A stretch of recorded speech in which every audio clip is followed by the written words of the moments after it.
یعنی بہت جلد اللہ تعالیٰ تمہیں زمین میں حاکم بنائے گا، وہ تمہیں دیکھے گا کہ تم کیسے عمل سر انجام دیتے ہو۔ اب جو ہی بنی اسرائیل پر مصیبتوں کا دور شروع ہوا، اللہ تعالیٰ نے مصریوں پر بھی ابتلا اور آزمائش کا دور شروع کر دیا۔ چنانچہ فرعون اور مصریوں پر لگاتار ہلاکتیں آنا شروع ہو گئیں۔ اللہ تعالیٰ سورۃ الاعراف آیت 130 میں فرماتے ہیں، اور ہم نے فرعون والوں کو قحط سالی اور پھلوں کی کمی میں مبتلا کر دیا۔ اللہ تعالیٰ کا قہر شروع ہوا، آسمان سے بارش برسنا بند ہو گئی، دریائے نیل خشک ہو گیا، ان کی بھوک شدید ہو گئی۔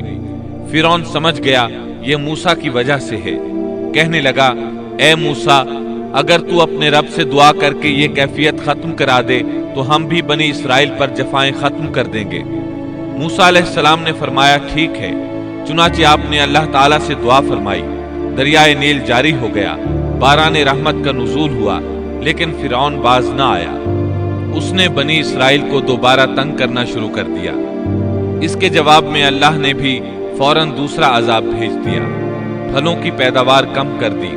وہ بڑے بڑے درخت جو پھلوں سے لدے رہتے تھے، اب ان پر ایک آدھ دانہ لگتا، کھجوروں کے درختوں پر بس ایک آدھ کھجور لگتی، انگوروں کی بیلوں پر بھی ایک آدھ انگور نظر آتا۔ اب فرعون نے پھر کہا، اے موسیٰ، اپنے پروردگار سے دعا کر، وہ ہم سے اس آزمائش کو ہٹا لے تو میں بنی اسرائیل کو جانے دوں گا۔ چنانچہ موسیٰ علیہ السلام نے دعا فرمائی، پھر پھل لگنے شروع ہو گئے۔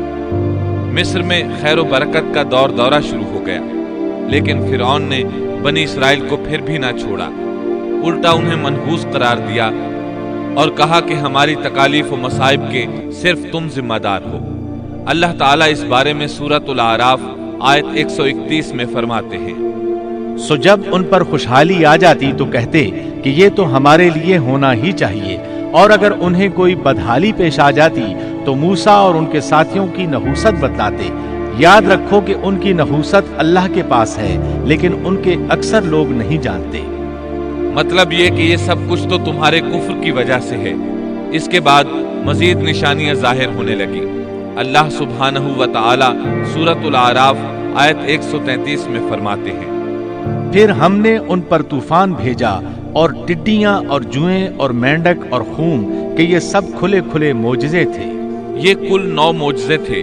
ان میں سے پہلا معجزہ لاٹھی کا اژدہا بن جانا، دوسرا معجزہ ہاتھ کا روشن ہو جانا، تیسرا معجزہ قحط سالی، چوتھا معجزہ پھلوں میں کمی، اور باقی 5 معجزات کا ذکر اسی آیت مبارکہ میں آیا ہے۔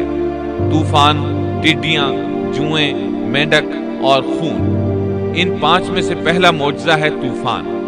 دریائے نیل میں ایسی طغیانی آئی کہ پانی مصر میں داخل ہو گیا، بنی اسرائیل کے گھروں کے سوا سب کچھ غرق ہونے لگا۔ سیلابی ریلا کسی اسرائیلی کے گھر کے قریب آتا تو رک جاتا، کسی مصری کے گھر کے قریب آتا تو اس میں داخل ہو جاتا۔ وہ اپنی آنکھوں سے اپنی ہلاکتوں اور غرقابی کو دیکھ رہے تھے۔ آخر موسیٰ علیہ السلام سے فریادیں کرنے لگے، اے موسیٰ، اس بلا کو بھی رکوا دو، اپنے پروردگار سے دعا کرو، یہ بلا روک دے۔ چنانچہ آپ نے دعا فرمائی، یہ عذاب ختم ہو گیا۔ فرعون اور مصری بہت خوش ہوئے۔ اس کے بعد ٹڈیوں کا معجزہ شروع ہوا۔ مصریوں کے کھیتوں میں ٹڈی دل فوج آتی، ان کو چٹ کر جاتی، لیکن بنی اسرائیل کے کھیتوں کو کچھ نہ کہتی۔ پھر اسی طرح دعا کرنے سے یہ بلا ختم ہوئی۔ پھر گھن کا کیڑا شروع ہوا۔ گھن کا کیڑا یعنی سرسری یا سر کے بالوں سے نکلنے والی جوئیں۔ مشہور بات یہی ہے کہ وہ جوئیں تھی، وہ ان کے سروں سے نکلتی تھی۔ ان کے جسموں میں جوؤں کی بھرمار ہونے لگی۔ جو ہی کوئی مصری کسی کے قریب ہوتا اس پر جوئیں گرنے لگتی۔ کوئی سونے کے ارادے سے اپنے بستر کے قریب آتا تو اس پر جوئیں ہی جوئیں ہوتی۔ ان پر یہ آزمائش بھی بہت شدید ہو گئی، لیکن بنی اسرائیل اس سے محفوظ رہے۔ اس کے بعد مینڈک والا معجزہ شروع ہوا۔ مصریوں کو مینڈک ہی مینڈک نظر آنے لگے، لیکن بنی اسرائیل کے گھروں میں کچھ بھی نہ تھا۔ مصری اپنا کوئی برتن کھولتا تو اس میں مینڈک نظر آتا، کوئی اپنے بستر پر آتا تو اس پر مینڈک ہوتا، کھانا کھانے کے لیے بیٹھتا اور لقمہ منہ میں رکھتا تو وہ مینڈک بن جاتا۔ اللہ تعالیٰ نے ان لوگوں کو عجیب طرح سے آزمائش میں مبتلا کیا۔ اس کے علاوہ خون کا معجزہ، یہ 5واں معجزہ تھا۔ اس کے سامنے فرعون بے بس ہو گیا، ان کا پانی خون میں تبدیل ہونے لگا۔ کوئی مصری دریائے نیل سے چلو میں پانی لیتا تو وہ پانی خون بن جاتا، لیکن کوئی اسرائیلی پانی لیتا تو وہ پانی ہی رہتا۔ مصری کسی کنویں سے پانی نکالتے تو وہ خون بن جاتا، اسی کنویں سے اسرائیلی پانی لیتے تو پانی ہی رہتا۔ اللہ تعالیٰ نے ان سے پانی کو روک لیا، پھر مصری پانی حاصل کرنے کے لیے بنی اسرائیل کے پاس آنے لگے، وہ ان سے پانی مانگتے۔ جب بنی اسرائیل ان کے لیے پانی ڈالتے تو وہ فوراً خون میں تبدیل ہو جاتا، اسی پانی کو بنی اسرائیل پیتے تو پانی ہی رہتا۔ سب لوگوں نے یہ معجزات اپنی آنکھوں سے دیکھ لیے، لیکن پھر بھی موسیٰ علیہ السلام پر ایمان نہ لائے اور غرور و تکبر پر اڑے رہے، جیسا کہ اللہ تعالیٰ سورۃ الاعراف آیت 133 میں فرماتے ہیں، سو وہ تکبر کرتے رہے اور وہ لوگ تھے ہی جرائم پیشہ۔ 9 عدد معجزات دیکھ لینے کے بعد بھی وہ ایمان نہ لائے، حق کو جھٹلاتے ہی رہے۔ سب سے سخت ترین عذاب خون کا عذاب تھا۔ معاملہ جب یہاں تک پہنچا تو سب جمع ہو کر موسیٰ علیہ السلام کے پاس آئے اور یوں گویا ہوئے، کہنے لگے، اے موسیٰ، ہمارے لیے اپنے رب سے اس بات کی دعا کر دیجئے جس کا اس نے آپ سے عہد کر رکھا ہے۔ اگر آپ اس عذاب کو ہم سے ہٹا دیں تو ہم ضرور آپ پر ایمان لے آئیں گے، اور ہم بنی اسرائیل کو بھی رہا کر کے آپ کے ہمراہ کر دیں گے۔ پھر جب ان سے اس عذاب کو ایک خاص وقت تک کے لیے، جس تک بہرحال ان کو پہنچنا تھا، ہٹا دیتے تو وہ فوراً ہی عہد شکنی کرنے لگتے۔ آخر کار موسیٰ علیہ السلام کو اللہ کا حکم ہوا کہ راتوں رات تو میرے بندوں کو لے کر نکل جا۔ دوسری جگہ یوں ارشاد ہوتا ہے، ہم نے موسیٰ کی طرف وحی نازل فرمائی کہ راتوں رات میرے بندوں کو لے چل۔ چنانچہ سب بنی اسرائیل رات کی تاریکی میں نکلے، وہ دروازوں پر کوئی خاص نشان چھوڑ کر چلنے لگے۔ رات کی تاریکی میں نکلنے کا حکم اس لیے دیا گیا تاکہ فرعون ان کے بارے میں کوئی فیصلہ نہ کر سکے۔ انہوں نے صبح ہونے کا انتظار نہ کیا۔ ان کی تعداد 6 لاکھ کے قریب تھی۔ یہ سب لوگ اپنے مال مویشی اور ضروری سامان ساتھ لے کر چلے۔ فلسطین کی طرف 6 لاکھ افراد کی یہ عظیم ہجرت تھی۔ فرعون کو صبح سویرے پتہ چلا تو سوچ میں ڈوب گیا کہ اب ہماری خدمت کون کرے گا، ہماری غلامی کون کرے گا۔ اس کی حالت پاگلوں جیسی ہو گئی۔ آخر اس نے بنی اسرائیل کے تعاقب کا حکم دیا۔ اللہ تعالیٰ اس موقع پر سورۃ الشعراء آیات 57 تا 60 میں فرماتے ہیں، آخر کار ہم نے انہیں باغات سے اور چشموں سے اور خزانوں سے اور اچھے اچھے مقامات سے نکال باہر کیا۔ اسی طرح ہوا، اور ہم نے ان تمام چیزوں کا وارث بنی اسرائیل کو بنا دیا۔ بس فرعون کے لوگ سورج نکلتے ہی ان کے تعاقب میں نکلے، یعنی فرعون طلوع آفتاب کے وقت ہی ان کے تعاقب میں لشکروں کی تیاری کے ساتھ نکل کھڑا ہوا۔ موسیٰ علیہ السلام بنی اسرائیل کو لیے بحر احمر کے ایک کنارے پہنچے۔ بحر قلزم بحر احمر ہی کا ایک کنارہ ہے۔ انہوں نے پیچھے مڑ کر دیکھا، کیا دیکھتے ہیں کہ فرعون اپنے لاؤ لشکر کے ساتھ بھاگا آ رہا ہے۔ بنی اسرائیل گھبرا گئے کہ اب کیا ہوگا۔ سامنے ٹھاٹھے مارتا سمندر اور پیچھے فرعون اور اس کا لشکر۔ اللہ تعالیٰ اس موقع پر سورۃ الشعراء آیت 63 میں فرماتے ہیں، ہم نے موسیٰ کی طرف وہی بھیجی کہ دریا پر اپنا عصا مارو، بس اسی وقت دریا پھٹ گیا اور پانی کا ہر ایک حصہ بڑے پہاڑ کی طرح کھڑا ہو گیا۔ سمندر لاٹھی لگنے سے ایسا پھٹا کہ پانی کے 2 بڑے بڑے پہاڑ بن گئے، یعنی سمندر کے اندر خشک راستے بن گئے اور اطراف میں پانی کے پہاڑ کھڑے ہو گئے۔ اللہ تعالیٰ نے بھی فرما دیا، سورۃ طٰہٰ آیت 77 میں ہے کہ تو راتوں رات میرے بندوں کو لے چل اور ان کے لیے سمندر میں خشک راستہ بنا لے، پھر نہ تجھے کسی کے آ پکڑنے کا خطرہ ہوگا نہ ڈر۔ یہ سب کے سب ان راستوں سے پار چلے گئے۔ اب جو ہی فرعون وہاں پہنچا، پہلے تو ڈرا، سہما کہ یہ کیا ہوا۔ وہ بھی اور اس کے سب ساتھی بھی اس سوچ میں ہیں کہ کیا کریں، خوف زدہ تھے۔ ایسے میں فرعون کو خیال آیا کہ اگر موسیٰ اور بنی اسرائیل یہاں سے صحیح سلامت گزر گئے ہیں تو ہم کیوں نہیں گزر سکتے۔ اس کے ساتھ ہی اس نے اپنے گھوڑے کو سمندر میں داخل کر دیا۔ اس کے پیچھے اس کے سب ساتھی بھی داخل ہو گئے۔ ادھر بنی اسرائیل کا آخری آدمی سمندر سے نکل رہا تھا، دوسری طرف فرعون کا آخری آدمی سمندر میں داخل ہو رہا تھا۔ اللہ تعالیٰ سورہ طٰہٰ میں فرماتے ہیں، فرعون نے اپنے لشکروں سمیت ان کا تعاقب کیا، پھر تو سمندر ان سب پر چھا گیا جیسا کہ چھا جانے والا تھا۔ فرعون نے اپنی قوم کو گمراہی میں ڈال دیا اور سیدھا راستہ نہ دکھلایا۔ اللہ تعالیٰ فرعون کی موت کا منظر یوں بیان کرتے ہیں، اور ہم نے بنی اسرائیل کو دریا سے پار کر دیا، پھر ان کے پیچھے پیچھے فرعون اپنے لشکر کے ساتھ ظلم اور زیادتی کے ارادے سے چلا، یہاں تک کہ جب ڈوبنے لگا تو کہنے لگا کہ میں اس ذات پر ایمان لاتا ہوں کہ جس پر بنی اسرائیل ایمان لائے ہیں، اس کے سوا کوئی معبود نہیں اور میں مسلمانوں میں سے ہوں۔ لیکن جب موت کے مرحلے شروع ہوتے ہیں تو توبہ قبول نہیں ہوتی۔ اس نے جب یہ کہا کہ میں ایمان لاتا ہوں تو اللہ تعالیٰ نے جواب میں فرمایا، جواب دیا گیا کہ اب ایمان لاتا ہے اور پہلے سرکشی کرتا رہا اور مفسدوں میں داخل رہا، سو آج ہم تیری نعش کو نجات دیں گے تاکہ تو ان لوگوں کے لیے باعث عبرت ہو جو تیرے بعد ہیں، اور حقیقت یہ ہے کہ بہت سے لوگ ہماری نشانیوں سے غافل ہیں۔ مطلب یہ تھا کہ ہم تیرے بدن کو زمانہ گزرنے کے باوجود باقی رکھیں گے تاکہ تو لوگوں کے لیے عبرت کا سبب بنا رہے۔ اللہ تعالیٰ نے اس کے بدن کو باقی رکھا تاکہ لوگ عبرت پکڑتے رہیں اور وہ بعد والوں کے لیے نشانی بنا رہے۔ یہ اللہ تعالیٰ کی طرف سے اعلان ہے، لیکن لوگوں کی اکثریت اللہ تعالیٰ کی آیات سے غافل ہے۔ فرعون کی لاش آج بھی اہرام مصر یعنی مصر کے عجائب گھر میں موجود ہے۔ حدیث میں آتا ہے، سیدنا جبریل علیہ السلام نے نبی کریم صلی اللہ علیہ وسلم سے عرض کیا، اے اللہ کے رسول صلی اللہ علیہ وسلم، جس وقت فرعون غرق ہوتے ہوئے ایمان کا اظہار کر رہا تھا تو میں اس وقت اس کے منہ میں کیچڑ ڈال رہا تھا کہ کہیں وہ لا الہ الا اللہ نہ کہہ دے اور اللہ اس پر رحم فرما دے، لیکن اس کے منہ سے شہادت توحید کی بات نہ نکلی اور بوقت مرگ اللہ تعالیٰ نے اس کی توبہ قبول نہ کی۔ بنی اسرائیل اس کے ظلم سے نجات پا کر سمندر پار چلے گئے۔ ابھی تھوڑی ہی دور گئے ہوں گے کہ ان کا گزر ایک ایسی قوم کے پاس سے ہوا جو اپنے بتوں کی پوجا کر رہی تھی۔ سمندر پار آنے کے فوراً بعد انہوں نے یہ مناظر دیکھے، گویا فلسطین پہنچنے سے پہلے ہی انہوں نے میدان سینا میں لوگوں کو بتوں کے آگے جھکا دیکھ لیا۔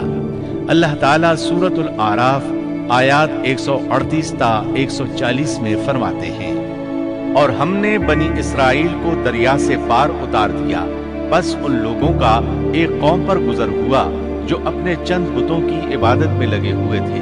کہنے لگے، اے موسیٰ، ہمارے لیے بھی ایک ایسا ہی معبود مقرر کر دیجئے جیسے ان کے یہ معبود ہیں۔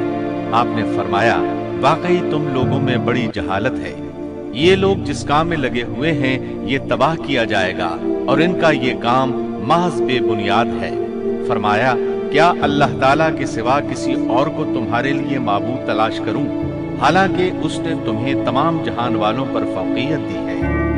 قرآن کی آیات اس پر دلالت کرتی ہیں کہ سمندر پار سے آتے ہی وہ فوراً ایک قوم کے پاس آئے اور موسیٰ علیہ السلام سے مطالبہ کرنے لگے۔ غور فرمائیں کس طرح کفر کے مرتکب ہو رہے ہیں۔ فرعون اور اس کی قوم سے نجات پا لینے کے بعد اللہ رب العزت کی طرف سے موسیٰ علیہ السلام پر احکامات نازل ہوئے۔ پہلا حکم یہ ملا کہ اپنی قوم کے ہمراہ کوہ طور پر پھر تشریف لے چلے۔ اللہ تعالیٰ نے آپ کو وعدہ دیا کہ وہاں ہم آپ کو تورات عطا کریں گے تاکہ آپ کے لیے اور آپ کی قوم کے لیے شریعت مقرر ہو جائے۔ اللہ تعالیٰ سورۃ الاعراف آیت 142 میں فرماتے ہیں، اور ہم نے موسیٰ سے 30 راتوں کا وعدہ کیا۔ اللہ تعالیٰ نے موسیٰ علیہ السلام سے وعدہ کیا کہ جبل طور پر آئیں، وہاں 30 راتیں گزاریں، یعنی مکمل 1 مہینہ قیام کریں تاکہ ان دنوں میں تورات حاصل کر سکیں۔ موسیٰ علیہ السلام اپنی قوم کو لے کر روانہ ہوئے۔ آپ تیز چلتے ہوئے اپنی قوم سے پہلے کوہ طور پر جا پہنچے تاکہ اللہ تعالیٰ کو خوش کر سکیں اور کتاب الہی تورات حاصل کر سکیں۔ بنی اسرائیل اس وقت لاکھوں کی تعداد میں تھے۔ ظاہر ہے اتنے بڑے ہجوم اور لشکر کا تیزی سے حرکت کرنا ممکن نہیں تھا۔ اس پر اللہ تعالیٰ نے فرمایا، اے موسیٰ، تجھے اپنی قوم سے غافل کر کے کون سی چیز جلدی لے آئی؟ کہا کہ وہ لوگ بھی میرے پیچھے ہی آ رہے ہیں، اور اے میرے پروردگار، میں نے تیری طرف اس لیے جلدی کی کہ تو راضی ہو جائے۔ کوہ طور پر یہ موسیٰ علیہ السلام کی دوسری آمد تھی۔ دوسری بار بھی انہیں اسی بابرکت درخت کے پاس اللہ پاک سے ہم کلام ہونے کا شرف حاصل ہو رہا تھا۔ موسیٰ علیہ السلام کی رسالت کے مقاصد کا پہلا مرحلہ پورا ہو چکا تھا۔ بنی اسرائیل ذلت و رسوائی اور عذاب عظیم سے نکل آئے تھے۔ اب وہ آزاد فضا میں سانس لینے کے قابل تھے، لیکن ان کے دلوں میں شرک و بت پرستی کے پرانے اثرات باقی تھے۔ یہی وجہ ہے کہ سمندر سے نکلتے ہی انہوں نے بت پرستی کا مطالبہ کر دیا تھا، لہٰذا ضروری تھا کہ ان کی تربیت کی جائے۔ پھر تربیت کے لیے بھی کسی مفصل قانون اور ضابطے کا ہونا بہت ضروری تھا کہ اس پر عمل پیرا ہو کر آنے والے وقت کے لیے تیار ہو سکے۔ تو اللہ تعالیٰ نے عظیم رسول موسیٰ علیہ السلام کے ساتھ یہی وعدہ کیا تھا کہ وہ طور پہاڑ پر آ کر اللہ کی نگرانی میں براہ راست احکام الہی کو حاصل کرنے کی کما حق ہو تیاری کر سکیں۔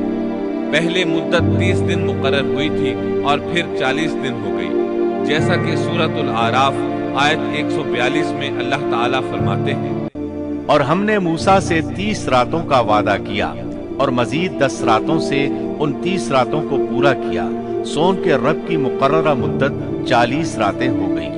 موسیٰ علیہ السلام اپنی قوم سے رخصت ہوتے وقت اپنے بھائی ہارون علیہ السلام کو اپنا خلیفہ بنا گئے تھے، جیسا کہ اللہ تعالیٰ سورۃ الاعراف آیت 142 میں فرماتے ہیں، اور موسیٰ نے اپنے بھائی ہارون سے کہا، تم میری قوم میں میری جانشینی کرنا اور ان کی اصلاح کرتے رہنا اور فساد کرنے والوں کی راہ پر مت چلنا۔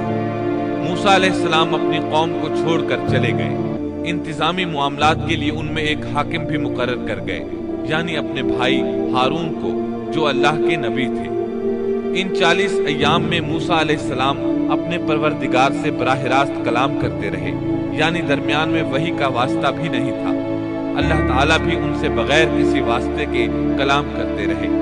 اسی وجہ سے آپ کا لقب کلیم اللہ ہے، یعنی اللہ سے کلام کرنے والا۔ اللہ سبحانہ و تعالی سورۃ النساء آیت 164 میں فرماتے ہیں، اور موسیٰ سے اللہ تعالیٰ نے صاف طور پر کلام کیا۔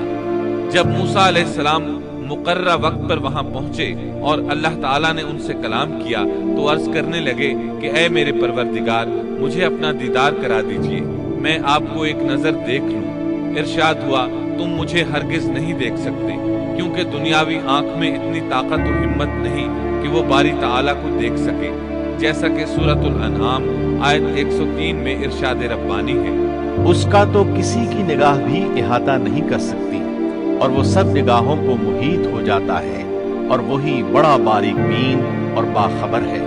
حدیث معراج میں بھی ہے کہ جب ابو ذر رضی اللہ عنہ نے رسول اللہ صلی اللہ علیہ وسلم سے پوچھا، ہل رأیت ربک، یعنی کیا آپ نے اپنے رب کو دیکھا بھی ہے، تو آپ نے فرمایا تھا، نور انا اراہ، یعنی وہ تو نور ہے، میں اسے کیسے دیکھ سکتا ہوں۔ اس حدیث مبارکہ سے بھی یہی ثابت ہوتا ہے کہ آپ نے اللہ کا دیدار نہیں کیا، جیسے اللہ تعالیٰ نے موسیٰ علیہ السلام سے فرما دیا تھا کہ تو مجھے نہیں دیکھ سکتا۔ ابو موسیٰ اشعری رضی اللہ عنہ سے مروی ایک روایت میں ہے کہ نبی اکرم صلی اللہ علیہ وسلم نے فرمایا، اس کا تو کسی کی نگاہ بھی احاطہ نہیں کر سکتی، اور وہ سب نگاہوں کو محیط ہو جاتا ہے، اور وہی بڑا باریک بین اور باخبر ہے۔ مطلب یہ کہ اللہ سبحانہ و تعالیٰ کا نور اور جلوہ برداشت کرنے کے لیے بہت طاقت کی ضرورت ہے، اور ہم اس سے محروم ہیں۔ کسی میں یہ طاقت نہیں کہ اس نور کو دیکھ سکے۔ اللہ تعالیٰ موسیٰ علیہ السلام کے سوال کے جواب میں سورۃ الاعراف آیت 143 میں فرماتے ہیں، تم مجھے ہرگز نہیں دیکھ سکتے، لیکن تم اس پہاڑ کی طرف دیکھو، اگر وہ اپنی جگہ پر برقرار رہا تو تم بھی مجھے دیکھ سکو گے۔ پھر جب ان کے رب نے اس پر تجلی فرمائی تو اسے ریزہ ریزہ کر دیا، اور موسیٰ بے ہوش ہو کر گر پڑے۔ پھر جب ہوش میں آئے تو عرض کیا، بے شک آپ کی ذات پاک ہے، میں تیرے حضور توبہ کرتا ہوں، اور میں سب سے پہلا ایمان لانے والا ہوں۔ سیدنا عبداللہ بن عباس رضی اللہ عنہما بیان کرتے ہیں کہ اللہ تعالیٰ نے صرف اور صرف ہاتھ کی سب سے چھوٹی انگلی کے پورے کے برابر اپنا نور ظاہر فرمایا تھا۔ جس پہاڑ پر اللہ تعالیٰ نے تجلی فرمائی تھی وہ طور پہاڑ کے علاوہ کوئی اور پہاڑ تھا۔ وہ کس قدر عجیب اور ہولناک منظر ہوگا کہ اس دنیا کا ایک عظیم اور مضبوط پہاڑ باری تعالیٰ کے نور کی ایک ہلکی سی جھلک برداشت نہ کر سکا اور ریزہ ریزہ ہو گیا اور بھربھری ریت بن گیا۔ موسیٰ علیہ السلام یہ منظر دیکھ رہے تھے۔ بہت حیرت انگیز اور عجیب منظر تھا۔ مضبوط پہاڑ حرکت میں آیا اور ریزہ ریزہ ہو گیا، چنانچہ آپ ہوش و حواس قائم نہ رکھ سکے اور بے ہوش ہو گئے۔ ہوش میں آئے تو فوراً اپنے سوال پر شرمندہ ہوئے، غلطی کا اعتراف کرتے ہوئے معافی کے طالب ہوئے۔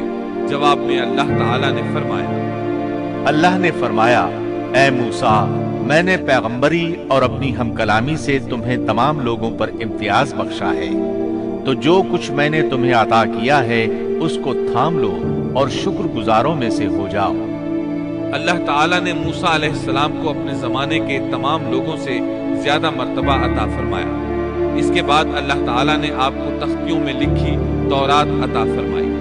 اللہ تعالیٰ سورۃ الاعراف آیت 145 میں فرماتے ہیں، اور ہم نے چند تختیوں پر ہر قسم کی نصیحت اور ہر چیز کی تفصیل ان کو لکھ کر دی، تم ان کو قوت کے ساتھ پکڑ لو اور اپنی قوم کو حکم کرو کہ ان کے اچھے اچھے احکام پر عمل کریں، ان قریب میں تم لوگوں کو ان فاسقوں کا گھر دکھلاؤں گا۔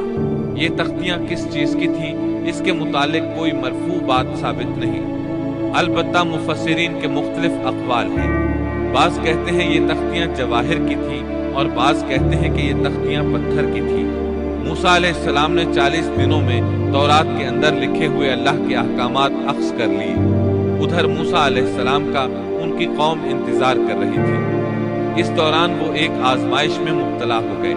اللہ تعالیٰ سورہ طٰہٰ آیت 85 میں فرماتے ہیں، فرمایا، ہم نے تیری قوم کو تیرے پیچھے آزمائش میں ڈال دیا اور انہیں سامری نے بہکا دیا۔ موسیٰ علیہ السلام کی غیر حاضری میں وہ ایک شخص کی پیروی کرتے ہوئے گمراہ ہو گئے اور ان کی گمراہی کا سبب بننے والا شخص سامری تھا۔ اللہ سے ملاقات کی مدت پوری کرنے کے بعد موسیٰ علیہ السلام نے وعظ و نصیحت سے بھرپور تختیاں اٹھا لی۔ ان میں اللہ کے احکامات بھی تھے اور بنی اسرائیل کی شریعت بھی درج تھی۔ اسی کو تورات کہا جاتا ہے۔ ان کو اٹھا کر موسیٰ علیہ السلام اپنی قوم کی طرف لوٹ آئے۔ اس موقع پر اللہ تعالیٰ سورہ طٰہٰ آیت 86 میں فرماتے ہیں، بس موسیٰ نہایت غضبناک ہو کر رنج کے ساتھ واپس لوٹے۔ قوم پر جب 30 دن گزر گئے اور حسب وعدہ موسیٰ علیہ السلام نہ لوٹے تو وہ غمگین رہنے لگے۔ ہارون علیہ السلام نے ان کو اکٹھا کیا اور فرمایا کہ اے بنی اسرائیل، جب تم مصر سے چلے تھے تو قبطیوں کے پیسے اور رقوم وغیرہ ہم میں سے بعض پر ادھار تھی، اسی طرح ان کی امانتیں بھی تمہارے پاس رہ گئی ہیں۔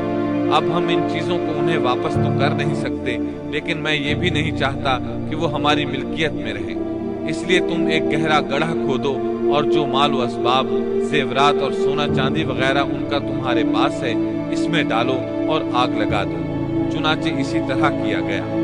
اس دوران ان کے ساتھ سامری نامی ایک شخص تھا۔ یہ تھا تو گائے کے پجاریوں میں سے، لیکن پڑوسی ہونے کے ناطے سے یہ بھی بنی اسرائیل میں شمار ہوتا تھا۔ اس نے جبریل علیہ السلام کے گھوڑے کو گزرتے ہوئے دیکھا اور اس کے قدموں کے نیچے سے مٹی اٹھا لی تھی۔ ہارون علیہ السلام نے اس سے کہا کہ تو اسے پھینک دے۔ یہ کہنے لگا، یہ تو وہ چیز ہے جس نے تمہیں دریا پار کروایا ہے، میں اسے اس شرط پر ڈالنے کے لیے تیار ہوں کہ آپ اللہ سے دعا کریں کہ اس سے وہ بن جائے جو میں چاہتا ہوں۔ ہارون علیہ السلام نے دعا کی تو قدرت الہی سے اس گڑھے میں جو تھا وہ ایسے بچڑے کی صورت اختیار کر گیا جو اندر سے کھوکھلا تھا۔ اس میں روح نہیں تھی، لیکن جب ہوا اس کے پیچھے سے داخل ہو کر منہ سے نکلتی تو ایک آواز پیدا ہو جاتی تھی۔ اللہ تعالیٰ سورہ طٰہٰ آیت 86 میں فرماتے ہیں، بس موسیٰ سخت ناراض ہو کر افسوسناک حالت میں واپس لوٹے اور کہنے لگے، اے میری قوم، کیا تم سے تمہارے پروردگار نے نیک وعدہ نہیں کیا تھا کیا اس وعدے کی مدت تمہیں لمبی معلوم ہوئی؟ بلکہ تمہارا ارادہ ہی یہ ہے کہ تم پر تمہارے پروردگار کا غضب نازل ہو، کیونکہ تم نے مجھ سے وعدہ خلافی کی ہے۔ موسیٰ علیہ السلام صرف 10 دن تاخیر سے پہنچے اور ان دنوں ہی میں انہوں نے بچڑا بنا کر اس کی عبادت شروع کر دی، بلکہ سامری نے ان سے یہاں تک کہا کہ موسیٰ بھول کر چلے گئے، ان کا معبود بھی یہی بچڑا ہے، جب وہ آئیں گے تو وہ خود بھی اسی کی عبادت کریں گے اور ہمارے ساتھ مل جائیں گے۔ اس طرح ان میں سے اکثر نے بچڑے کی پوجا شروع کر دی، بس چند افراد اس سے باز رہے۔ انہوں نے سوچا انتظار کر لیتے ہیں، وہ 30 دن کا وعدہ کر کے گئے تھے، کچھ زائد دن لگ گئے تو اس کی کوئی خاص وجہ ہوگی، کیونکہ اللہ کا نبی وعدہ خلافی نہیں کرتا، یقیناً کوئی خاص وجہ ہے اور ممکن ہے سامری بھی حق پر ہو، پھر بھی انتظار بہتر ہے۔ اس طرح وہ ٹھہرے رہے، تاہم ان میں پوری بصیرت اور یقین کے ساتھ سامری کو جھوٹا سمجھنے والا، اس کے پیچھے نہ لگنے والا اور حق کو سمجھنے والا سوائے ہارون علیہ السلام اور چند گنے چنے افراد کے اور کوئی نہیں تھا۔ بہرحال جب موسیٰ علیہ السلام ان کے پاس پہنچے تو انہوں نے نہایت غصے اور افسوس کے ساتھ ان سے کہا کہ تم 10 دن کی تاخیر برداشت نہ کر سکے، کیا اللہ کے غضب کا شکار ہونا چاہتے ہو کہ میری خلاف ورزی کر رہے ہو؟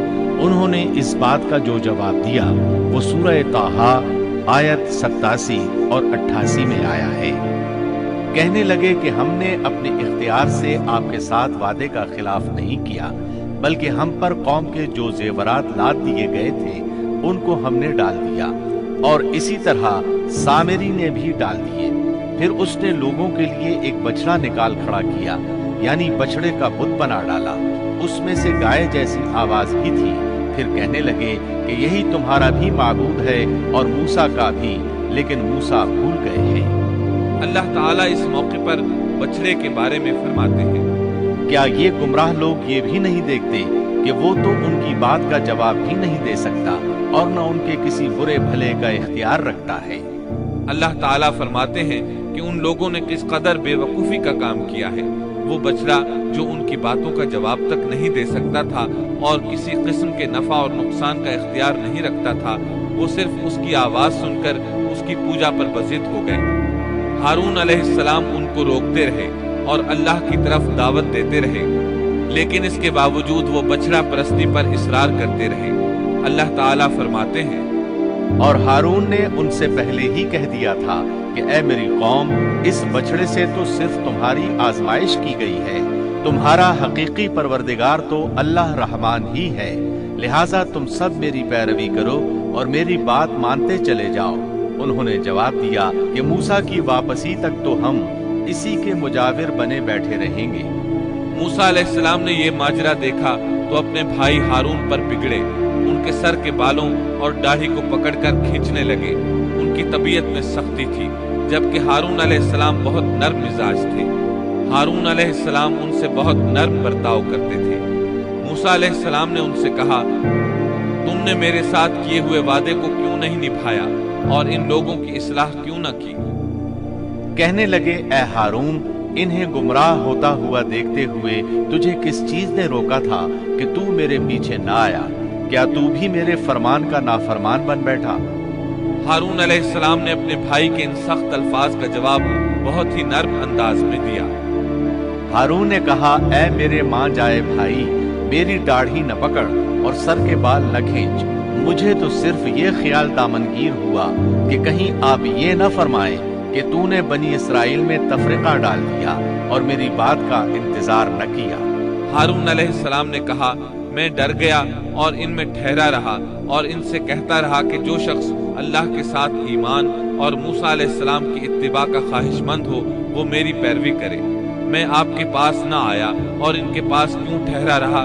صرف اس لیے کہ اگر میں آپ کے پاس آتا تو بنی اسرائیل 2 فرقوں میں بٹ جاتے، ایک گروہ ان میں سے بچڑے کی پوجا کر رہا ہوتا اور دوسرا میرے ساتھ آپ کے پاس آ جاتا، تو آپ مجھ پر کہیں یہ اعتراض نہ کرتے کہ تو نے بنی اسرائیل کو فرقہ فرقہ کر دیا اور میرے احکامات کا انتظار نہ کیا اور پہلے ہی بھاگ آیا۔ سورۃ الاعراف آیت 150 میں ہے۔